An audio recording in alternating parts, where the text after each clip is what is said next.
back to my YouTube channel. My name's Katie, I'm a full-time sketchbook artist, although today I'm actually going to be working out of my sketchbook and using my watercolours. It's a relatively new medium for me. I've only been using watercolour for the past year or so, but that's because I got a Kuretake watercolour set for my birthday and I've been really enjoying it. So I'm going to be talking a little bit more about the set that I use, and I'm also going to be updating it with some new colours that I bought in Japan. Kuretake is a Japanese company, so it made sense to buy some paint pans out there, but you can also buy the individual paint pans online depending on where you are in the world. So I'm going to use these to swap out some of the colours I don't use and create my perfect watercolour set. Then I'm going to use my new watercolours and create a painting. Every month I create some original painting pieces for my top tier patrons, and today I'm going to be using references that I took in Japan using my Kuretake set. So I'm going to walk you through my process and talk a little bit more about that later, but for now let's update my watercolour set and make my perfect colour palette. So here is the Kuretake Gansai Tambi. This is the Art Nouveau colourway I've got. There are 24 colours. I do have a video on my channel where I first got this and started using it. So I'll link that up above in the cards. As you can see, it is very well loved. I've hit the bottom on quite a few pans now. And I did buy a second palette of this just to replace the colours when I went to Japan. Because there are so many that I love and use, I'll just be able to replace these. But I'm not going to do that today because I want to make sure I use all of these and every single bit of pigment up in this palette. You can really see side by side just how dirty and messy and well loved this palette is compared to the new one. And I did say when I got this that I was going to be really careful with keeping it clean and washing my brush between each colour. But when I'm painting, I'm not really thinking about that. I do mix as I go. So this is a little bit messy and it looks worse compared to the brand new one. But if you're worried about that, then I would say don't worry. It's very easy to clean up with water. So if I get a bit of green in the blue, for example, I'll just wet my brush and take out the green pigment. So that's not too bad. And I don't find that like it muddies my work at all. You just kind of have to be a little bit careful if you are using lighter colours. So as shiny and new as the new one looks, we are going to be sticking with the old one today, but I'll be making a few adjustments. The other thing I'll be using is a watercolour block. This is an 8x10 one by Jackson's. I'm actually going to mark out an A5 piece on here. I really should get an A5 block as well. But this is 300 GSM. I'll leave a link to it below. I find this is really helpful for watercolour because it's not like individual sheets, it is gummed. And that means the paper stays super flat and will dry flatter than if I was using a loose sheet. And I can cut it so there's a loose edge up here and then you cut away and you have a piece of paper at the end of it. I just find that it really helps the paper not to warp when I am using watercolour. And then last up I've got my brand new colours. So I'm going to show you and swap out some of the colours I have in this palette with these new ones. I bought these in Japan. I think they are all Kuretake because of the size, but I'm not completely sure because, well, A, it's in Japanese, and B, some of them came in the like little paper sheaths. And I can't work out what logo that is, but I did write down all of the names, so I did do some translation. So I'll put on screen the swatches and I'll let you know which colours are which. This one is the olive green number 54, 42 Aureolin, 61 ultramarine pale. This is greenish yellow number 48, green gold number 405, and I've got the white, which is number 10. So these are the numbers that I found, but you'll see on the palette that like number 54 says 504. It might be a completely different colour, but it'll be interesting to see the differences. There are obviously quite a lot of colours, and I'm really excited to keep the ones that I know that I love and update the palette at the same time. So let's decide which ones I'm going to switch out.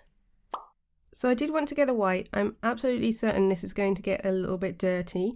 But sometimes I do use gouache, so I mix gouache into this if I want a thicker white. I think it will be helpful to have, especially when I'm mixing in with the blues. Now, I have used this blue quite a lot, and that's because I was using it as the sky. Generally, though, I do prefer this shade of blue, so this one's a little bit warmer than this one, but I still like using this one. I do think it's really helpful to see which ones I haven't used, so obviously I haven't hit pan on quite a lot of these colours. I think I'm going to swap out this colour. I can't read the Japanese, so I'm not sure what colour it is, but this is a 502, and when I've used it, it's like a really deep turquoise sort of green. So with these you can just pop them out, and you can buy these individually. I have found them in the UK. Again, I'll link that below, but if you've seen these sold individually in your own country, then please do share it in the comments. So let's pop this over here at the end. Okay, I have used that a few times already, but I haven't touched the others. I've been quite good, apart from that blue. So let's swap out. Now, usually I would swap out this red, but I've been really enjoying that during Japan month, so I'm actually going to keep that and probably swap out this dirty pink. We've got 3 pinks here, but I prefer these two, these cleaner ones, than this one. So we'll swap that out.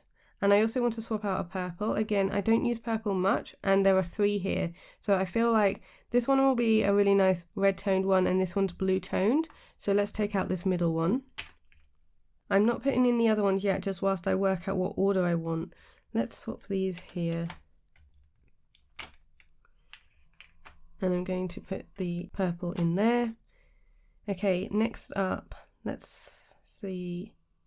Let's swap out this one. Let's see how we go.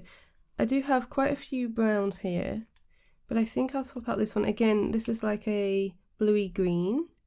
It's called shadow green. I might swap that. Now I want to see if this is similar or if this is a different colour.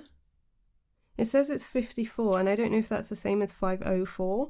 I think it's a different name. Let's translate it and see. Old bamboo colour it says, but then the top one says it's called mackerel storage. So I don't think the translation is very accurate. But let's move that aside. I use a lot of greens in my work. I love doing landscapes, so I think I will use the greens the most. Even if I have extra, I think that's okay. Let's move up some of these blues actually, because I do want to put all my greens together. There are a few at the top here, which I might move down. Oh, it does mean that these colours are all going to be inaccurate, but that's okay. I don't actually look at these colours, and as I say, I can't read Japanese, so I'm not too worried about them not matching up.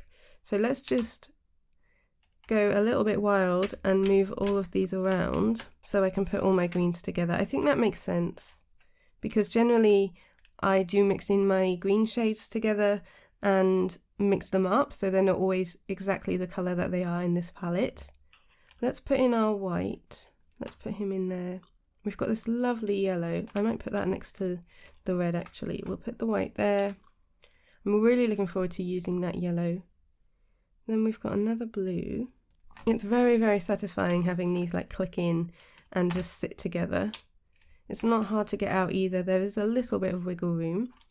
Okay, so we need to clear out some more colours because I do want to put in all of these greens. Maybe this blue.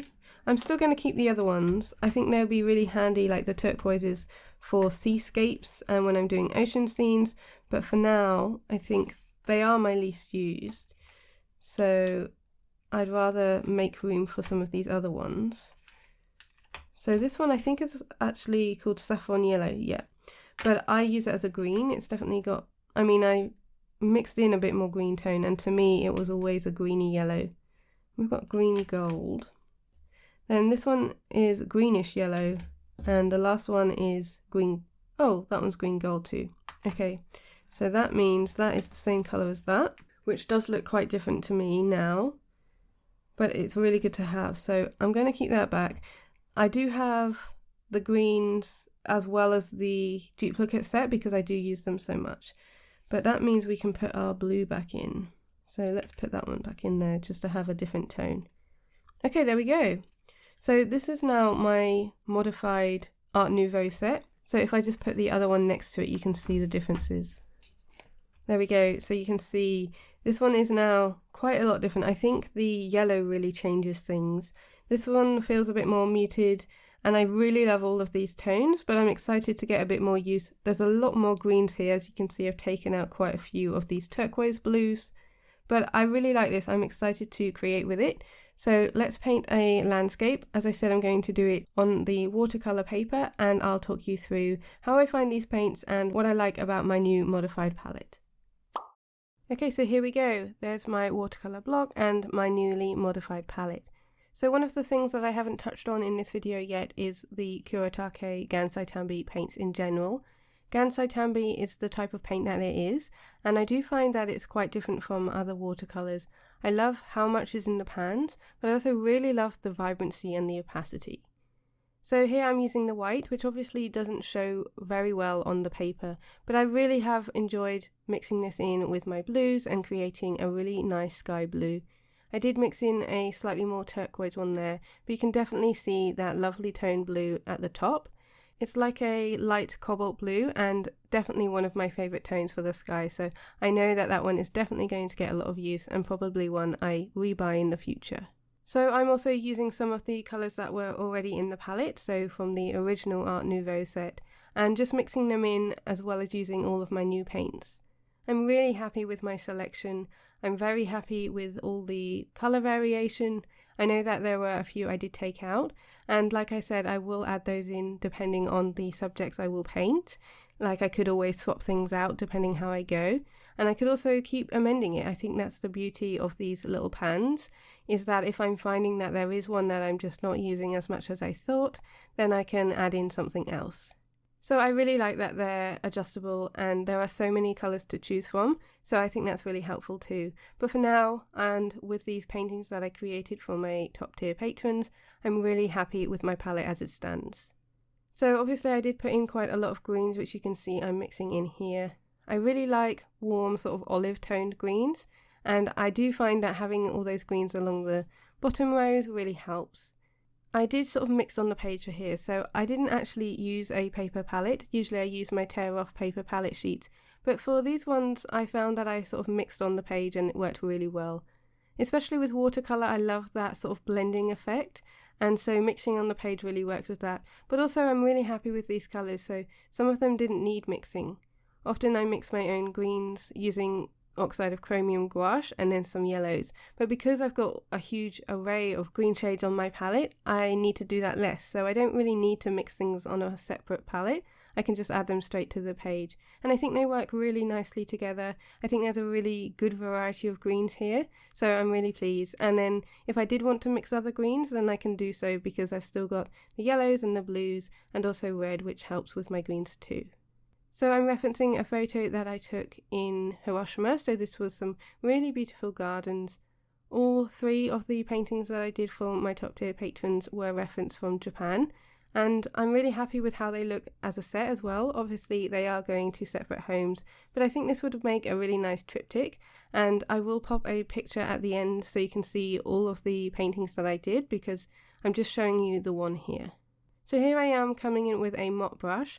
That works really well with this watercolour. I love how much pigment it holds and also a lot of water. So generally I can't use this much water in my Royal Talon sketchbooks. I have my other sketchbooks for that. But this watercolour block held everything really nicely. I think the fact that it is gummed really did help.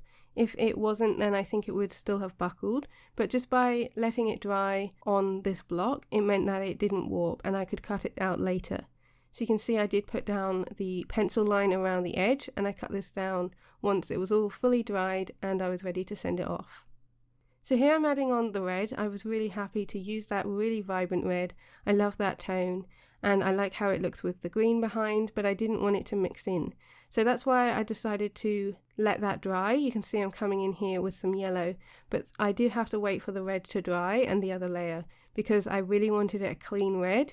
And I didn't want that intermixing too much with a wet on wet technique. So I'm glad that I did that, and I have to say, since using watercolour, I have had to learn how to be a bit more patient with my artwork. I usually find with gouache it dries a lot quicker because I use less water than I do with this watercolour. So that's probably been my biggest learning curve with using these, but it really helps because when I do want wet on wet, then that works really well, but I also love the effects when it's not. So one of the reasons I didn't do it here was just so I could keep that real vibrant red. I kind of just went around it with the green and I think that worked well. I also layered on some more green, so obviously with watercolour you can build up the intensity of the colour, and because it was all dry now I could come back in with more pigment. So it definitely helps with my patience with this sort of artwork, and it means I take a little bit longer, which I think is a good thing. So I am coming in, obviously everything's dried now, you can see all of the colours because it does dry slightly differently. So I came in with a few greens on the water just to show the reflections, and I'm also adding the white.